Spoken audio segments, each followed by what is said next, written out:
Gaur gure taldeak aurkeztutako ekimen garrantzitsu bat aurkeztu gura genduan. Ekimen landua eta gure ustez sakona. Da zildai legea edo musuko legea, erderaz Ley de Seguridad Ciudadana, edo Ley Mordaza, ezagutua daneri buruzko lege proposamen bat da. Aldaketak egiteko, aldaketa zehatzak, artikuluak puntuetan, hainbat puntuetan aldatzeko. Nik gogoratu ingura neuke momentu honetan oso kritikoak, oso kritika zorrotzak, bota gendu zala aurkeztu zanean gobernuaren aldetik, eta gure botua aurkakoa izan zen. Eta nik esango neuke orokorrean esan daitekela gizarteak berak oso kritikoa eta aurkako jarrera bat agertu egine bala. Baina azken baten hori islada eukieban talde parlamentarioen artean baten izan ezik. Partido Popularrak bere osoko gehiengoarekin aurrera egin eban lege proposamenarekin, aurrera atera eban, naiz eta beste talde guztiak eta gizarteak nik esango neuke orokorrean zalantza asko euki. Orain beste osaketa bat daukagu legebiltzarrean eta aukerea dago hau aldatuteko, baina guk uste dugu gauza eraginkorrak, gauza praktikoak aurkeztu egin behar dirala, ez bakarrik erreza da kongresuan aurrera ataratzea adierazpenutz bat, esaten lege hori aldatu egin behar dela, eta oraingo parlamentua ez dagoela ados horrekin, baina urratz bat aruntzago joan gura dugu. Hain zuzen be, aldaketa zehatzak egiteko. Eta zertarako, orain aukera dago, batez bere, oinarrizko eskubideak eta askatasun publikoak errespetatuak izan daitezan, nik uste dut segurtasuna bai bilatu egin behar dela, eta hori be balore bat da, eta lege hau oneri buruz da, baina segurtasuna bilatu egin behar da beti oinarrizko eskubideak eta askatasun publikoak errespetatuz. Ostantzean segurtasunak ez da balio, edo ez da gure baloreen artean sartzen. Bigarrenez, batzartzeko eskubidea eta agerraldiak egiteko, manifestazio egiteko eskubidea, adierazpen askatasuna, informazio askatasuna, greba eskubidea defendatzeko, eta gero baita ere zehapenak jartzeko sanzioak, zehapenak jartzeko erregimena bigundu egiten dugu, malgutu egiten dugu, azken baten zuzenbide penalari kendu ginjakon zati bat, eta zehapen administratiboen bitartez, administrazioak zigortu alebazan infraktoreak, eta guk esaten duguna da gauza bat da. Penala beste bat da administratiboa, eta hori moldatu bigundu egin behar dugu, eta azken baten ezin daiteke egon zuzenbide penalaren gainetik. Eta gero baita ere mugan egiten diran atzerritarren edo sartutako etorkinen itzulketak egiteko prozedimentua aldatu egiten dugu, beste buelta bat emoten dautzugu azken baten eskubideak eta askatasunak errespetatzeko. La seguridad y las libertades, como ha contado nuestro portavoz Aitor, pues es al final una cuestión, como muchas cosas en la vida, de equilibrios. Es decir, cómo equilibramos la seguridad frente a las libertades. El proyecto del Partido Popular, como señalaba Aitor, es un proyecto que así lo criticamos en su momento, está desequilibrado, digamos, hacia el lado de la seguridad. Concibe la seguridad como un contrapeso o como un freno de las libertades. Nosotros, como decía Aitor, la seguridad no es un contrapeso, sino, digamos, que es el excipiente donde se desarrollan los derechos y libertades. No puede haber una contraposición entre seguridad y libertades. La seguridad es un facilitador, nunca es un limitador de las libertades. Bueno, este es uno de los ejes para entender la reforma que planteamos. Y esto se concreta en tres ejes. El primero es que siempre los derechos y libertades tienen que tener una interpretación favorable respecto a la realidad de seguridad. Prevalecen siempre los derechos y libertades. El segundo gran eje es ese equilibrio justo del que hablaba, se debe manifestar a través del principio de proporcionalidad. El principio que tiene dos subaspectos. El principio de subsidiariedad, es decir, que lo administrativo, esta es una ley administrativa, siempre está subordinada, digamos, hay un orden, primero está lo penal y luego está las sanciones administrativas, y esto tiene que tener unas consecuencias claras y las va a tener en las reformas que proponemos. Y también el principio del mínimo indispensable, es decir, la potestad sancionadora o punitiva pública siempre tiene que ser la mínima indispensable. Hay que intentar lograr esos bienes que se pretende proteger siempre de otra manera. Y el tercer eje, pues ya una cuestión más técnica, es que, digamos, la potestad sancionadora pública debe respetar una serie de principios y garantías, que es, digamos, en términos coloquiales, las diversas manifestaciones del principio de legalidad. En cuanto a el primer eje, la interpretación más favorable, pues Aitor ya ha comentado que eso sobre todo tiene 4 grandes proyecciones en la reforma, respecto al derecho de huelga, manifestación y reunión, libertad de información y derechos humanos y protección internacional. Derecho de huelga, pues efectivamente ahí hubo, si recuerdan, una gran polémica respecto con los sindicatos, y se limitaba el derecho de huelga a través de las manifestaciones, y ahí hemos modificado el artículo 35.1 y el 36.9. Iré un poquito rápido para no ser no alargarme demasiado. Manifestación y reunión. Esta es una cuestión que también fue muy polémica.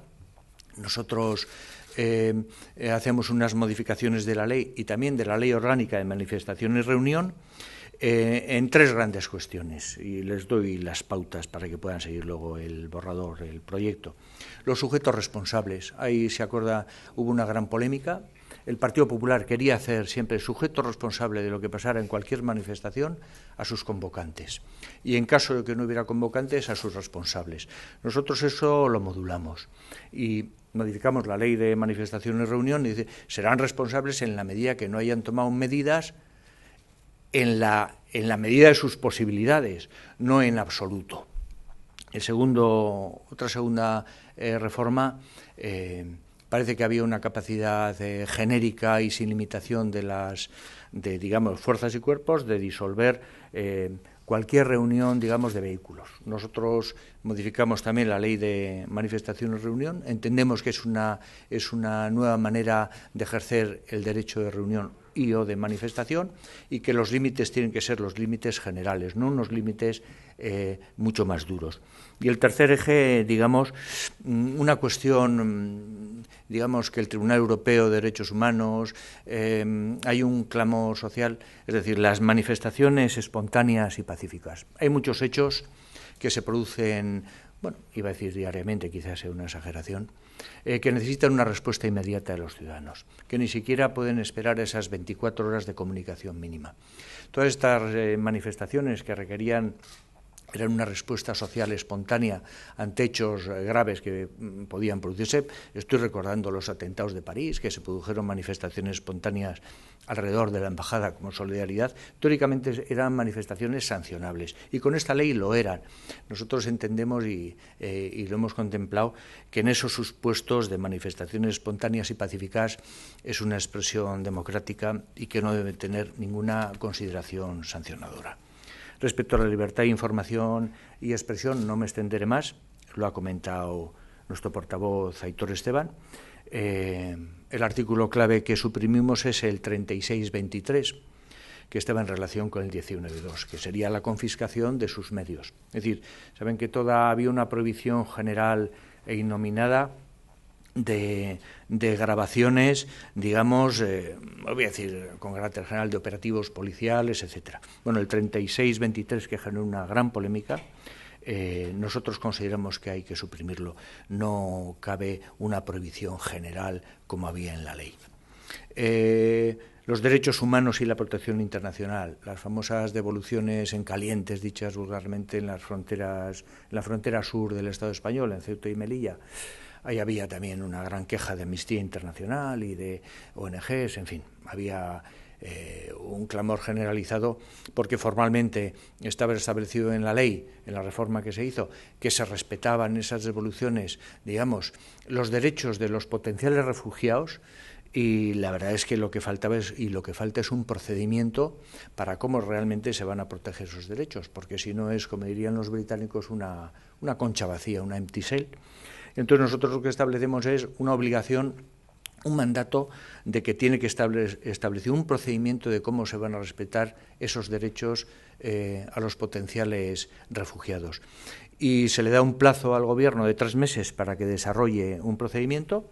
Y en caso que no se desarrolle, nuestra propuesta es que no cabrán ya haya transcurrido ese plazo las devoluciones en caliente, hasta que no se habilite un procedimiento que realmente haga y respete los derechos de los potenciales refugiados de acuerdo al derecho internacional. Ya entrando, digamos, en otro eje, el principio de proporcionalidad. Hay un artículo clave, es el 39.1 bis, que nosotros introducimos. Está relacionado, como decía, el principio de subsidiariedad. ¿Qué queremos decir con esto? Digamos, la potestad punitiva del Estado tiene también una ecología. Esa ecología, lo he especificado anteriormente, primero está para los ilícitos, para las conductas más reprochables está el Código Penal. Bueno, estaría la justicia internacional, la justicia universal, para los crímenes de lesa humanidad. Después vendrían los ilícitos penales y luego vienen los ilícitos administrativos. Esto es una ecología, es una pirámide de valores. ¿Qué es lo que hacía esta norma? Pues esta norma se daba la paradoja de que había ilícitos administrativos, digamos, que en el ranking de la percepción social son ilícitos de menor categoría que los ilícitos penales, tenían unas sanciones superiores a los ilícitos penales. Era una paradoja. Entonces nosotros entendemos que esto es subvertir el orden natural de las cosas. Introducimos este artículo 31.1 bis, que viene a decir básicamente, lo voy a leer porque es muy cortito, que las multas por infracciones a esta ley, cuando no constituyan infracción penal, no podrán ser nunca superiores a la inferior que corresponda a la infracción penal. Esto también hay que entenderlo porque muchas de las conductas que esta ley reprocha son definiciones en negativo. Dice, por ejemplo, el atentado a la autoridad en la medida que no sea infracción penal. La infracción penal es mucho más grave y, sin embargo, la sanción por esta ley era mayor en las multas que la infracción penal. Claro, esto digamos, es un término solo, un contrasentido, un contradios, que dirían, ¿no?, antiguamente, ¿no? Claro, este es un precepto clave porque fue una cuestión muy, muy debatida. Luego también hay otra serie de modificaciones, 36.1, en fin, una serie de artículos, que dice, bueno, cuando una conducta solo puede tener reproche penal, por ejemplo, la libertad e indemnidad sexual, son conductas que su reproche es única y exclusivamente penal. Entendemos que no debe haber un reproche administrativo. Son conductas que siempre se han, digamos, contemplado desde una perspectiva penal por su gravedad y no cabe en un decalaje administrativo. Y también pues, se han suprimido muchas conductas porque ya están contempladas en el Código Penal y entendemos que esa duplicidad o ese desescalamiento no tiene sentido. Hay una cierta duplicidad o solapamiento. Por ejemplo, las perturbaciones de espectáculos deportivos y culturales, oficios religiosos, los desórdenes públicos, el uso indebido de uniformes, la plantación de drogas, los daños y deslucimiento de bienes.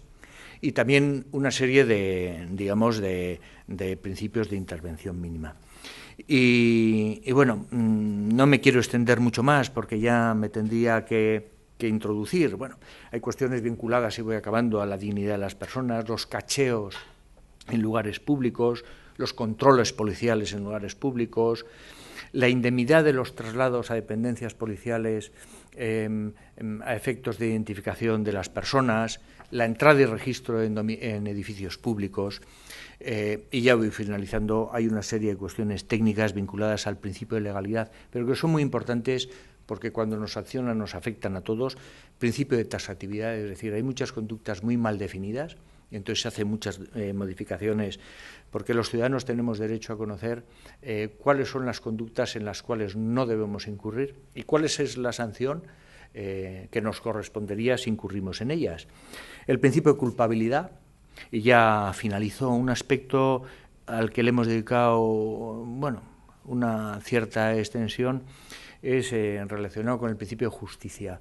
La capacidad económica del infractor, que aquí no estaba considerada, al menos de una manera suficiente. Consideramos que es cuando estamos hablando de sanciones económicas y la situación económica que vive nuestra sociedad, claro, sanciones de 30.000 euros, 60.000 euros, pues es condenar a la ruina a muchas personas y a muchas familias. Entonces nosotros damos un trato ponderado a la capacidad económica del infractor y preveemos también, respecto al principio de igualdad, la posibilidad del fraccionamiento, la suspensión, la reducción y la sustitución de las sanciones, que básicamente son económicas.